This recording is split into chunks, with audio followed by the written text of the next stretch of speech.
sessions and with Pastor Casey just tomorrow when he gets here, so that we can get through these. The more side conversations go on, the longer it will take to get through this stuff, which means the longer that we will be here. So, and since we don't have an ending time, I can talk forever on this stuff. So, Please don't be all who's I'm alive sorry for so getting you that out. I was You got there out. with that sermon. And the guy fell off the roof that's right. What? and died. Please don't do that. Let's do it. We don't have a video today. Whoa, whoa, right? what happened? We don't have a video I don't today. know All what right. it We was don't about. watch videos. So, right? No. Tonight and tomorrow morning, we are going to talk about Paul. Specifically, Paul's letters. We already talked about Paul once. That was in the book of Acts. You remember that from a couple of weeks ago? Hopefully you were there or you watched the video. So we learn about Paul in two places in the New Testament. We learn about Paul in Acts, and we learn about Paul from his own letters. So this evening we're going to start digging into his letters and why. So this is who we're talking about. Who was Paul before he was Saul. Paul? Saul. Perfect. So he gets a name change. One thing to remember, actually with most of Scripture, but specifically with Paul's letters, is when we're reading them and discussing them, or whenever you read them, it's important to ask ourselves, is Paul saying that? Or do we want Paul to say that? We want Paul to. There's a distinction there. Is Paul saying that, or do we want Paul to say that?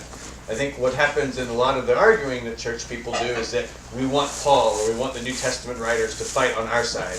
And that's really unfair because they died 2,000 years ago and can't argue their positions anymore. So, interpretation is important. Translation is important. Those things matter when we're talking about Paul's letters and when we're talking about anything in the Bible, really. So, is Paul saying it, or do we want Paul to say it? Because if we want Paul to say it, then we're taking our own agenda to Scripture and we're clouding it immediately. Translation is always open to interpretation. So, what do you remember from a couple of weeks ago? What did we learn about Paul in Acts? What happened? Somebody tell me the story. He used to be Saul. He used to be Saul. I know. Very He was good. blind for a Thank few you, ladies days. and gentlemen. Thank you. He was blinded by a light. Stop it. The artist formerly known as Saul. Not for you. Wasn't he against the He was killing Lord? people. Against the Lord? He was killing He was Christians. killing Wasn't Christians. he against the Lord? Yep, that's right. He was against. That's why he was blind. That's right. He was stoned. He Blinded stoned by the light Stephen. of Jesus. He was blinded by the light. He got blinded by the light. Where was he going when he got blinded? Do you remember? He was on his way to. He was on his way to Go, kill go, more go. Christians. Jerusalem. He was on his way to kill more Christians. He was on his way to arrest more Christians. And killed them. Prison. Yep. So he was in the business of stoning Death. members of the way. That's what the early church called themselves. They weren't Christians at that point. They were followers of the way. So Paul is blinded by the lights. Who is it that's speaking to him? Somebody already said it. Jesus. Jesus tells Paul what? What about God? Go to I forgot his name. It starts with an A. Ananias. Ananias. Ananias is going to come and help you out, right? And then Ananias will help you. Take it. Okay.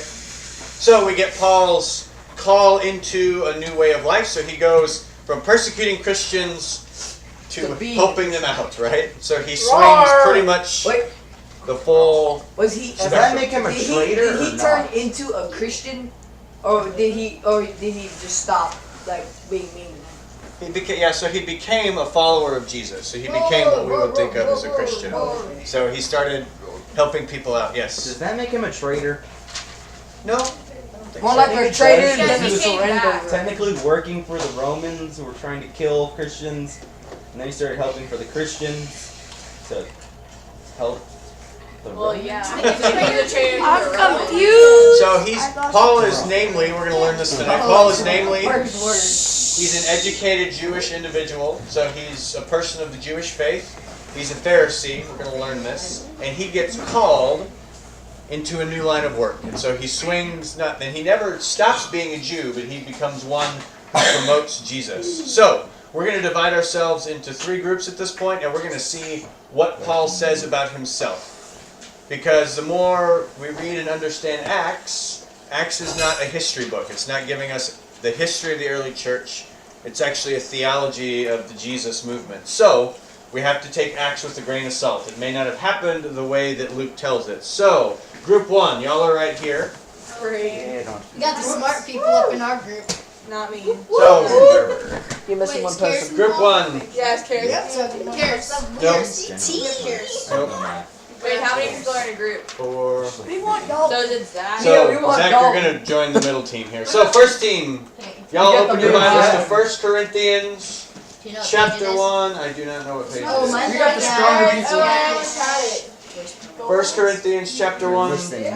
I mean, chapter 15. Y'all are going to start looking up Galatians. You'll pop into the middle. Y'all are Galatians chapter 1. Yes, you're with them. And y'all are in Philippians. Start looking up Philippians.